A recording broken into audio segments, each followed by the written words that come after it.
Léon Gauthier vient de s'éteindre au début du mois, centenaire.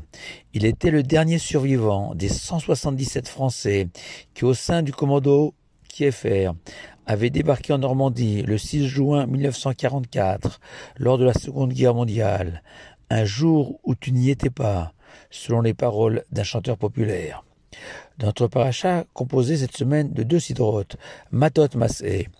Il est aussi question de guerre, celle que l'Éternel demande à Moshe de livrer contre Midian, en réaction à la débauche et à l'idolâtrie des enfants d'Israël, provoquée par les femmes de Midian. Et Moshe, selon le Midrash Tanhuma, va mobiliser 36 000 hommes, 12 000 combattants, 12 000 militaires chargés du soutien matériel des troupes et 12 000 hommes qui se consacreront à la prière pour la réussite de leurs frères engagés sur le terrain. Et le Rav Galinsky, sage contemporain, formidable orateur, nous fait remarquer que cette manière de préparer les enfants d'Israël à la guerre doit nous servir de modèle pour le futur, en suivant ce principe essentiel, que si naturellement, comme dans toutes les armées du monde, derrière chaque soldat combattant, il existe nécessairement au moins un militaire qui sera chargé de le nourrir, le vêtir, l'équiper, le soigner, lui verser sa solde notamment. Mais la singularité de l'armée d'Israël sera qu'en appui de ce combattant, une personne doit impérativement prier l'Éternel pour le succès du combattant sur le champ de bataille. Et que selon cette vision de la guerre, de même qu'un soldat privé de soutien, pas nourri, pas équipé par exemple, ne peut être efficace. Ainsi, une armée d'Israël sans prière n'a que peu de chances de vaincre. Et c'est ce que confirme Rabbi Yoshua ben Levi dans le Talmud, interprétant ainsi les paroles du roi David dans le psaume 122. Nos pieds se tiennent à tes portes, Jérusalem. Grâce à qui? Demande Rabbi Yoshua ben Levi. Nos guerriers ont tenu debout et ont vaincu, grâce à ceux qui étudiaient et priaient à tes portes, Jérusalem. Et Rabbi Abba bar Kahana, toujours dans le Talmud, va plus loin dans ce lien entre le combattant et celui qui prie pour sa réussite, et enseigne que sans les prières du roi David, Yoav, son chef d'état-major, ne serait jamais parti au combat. Mais sans Yoav, le roi David n'aurait pas étudié la Torah. Et c'est ce que suggère le prophète Samuel lorsqu'il écrit « Et David rendait la justice et pratiquait la charité pour tout son peuple. Et Yoav, fils de Tserouïa, était à la tête de l'armée. » Et le Yad Rama, Rabbi Meir Aboulafia, sage espagnol du Moyen-Âge, explique très simplement que si Yoav n'était pas parti en guerre, David lui-même aurait dû y aller. Dernière citation de nos sages dans le Talmud, commentant la guerre livrée par les enfants d'Israël contre Amalek, où Moshe est monté au sommet d'une montagne, surplombant le champ de bataille. Et Moshe levait les bras au ciel, et les enfants d'Israël gagnaient. Et bizarrement, chaque fois que Moshe baissait ses bras, les enfants d'Israël perdaient. Le Talmud explique que ces mains levées symbolisent la soumission des enfants d'Israël à Dieu, seule garante de la victoire.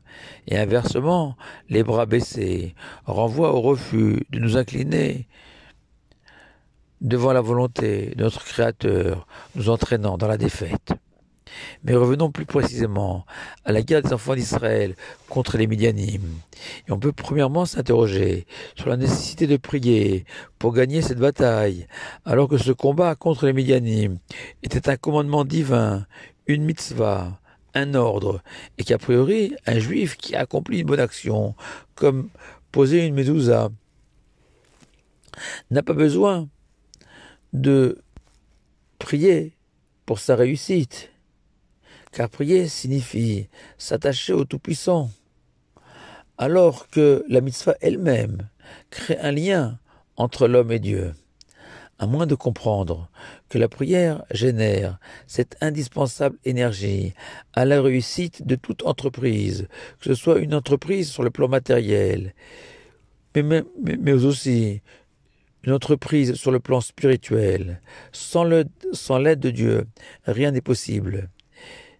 Et que pour qu'une mitzvah soit belle, couronnée de succès, apportant à son auteur bonheur et sérénité, il faut aussi prier que l'Éternel, dans sa bonté infinie, nous soutienne et nous accompagne dans l'accomplissement de cette mitzvah. Mais il y a une deuxième question sur la guerre contre les Médianim de notre paracha, posée par un sage contemporain, Rabbi Yechiel Wittstein. Pourquoi désigner nommément 12 000 hommes pour prier? N'aurait-il pas été plus judicieux de demander qu'en temps de guerre, tous les enfants d'Israël prient pour le succès de leurs soldats? Et il est possible de répondre à l'aide d'une parabole. Qu'un ami dans la peine, on peut l'appeler au téléphone et le soutenir. C'est bien.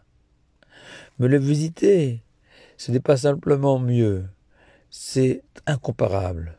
Car c'est montrer à l'autre qu'il peut compter sur lui, physiquement. Et qu'un militaire d'Israël réclame pas seulement des prières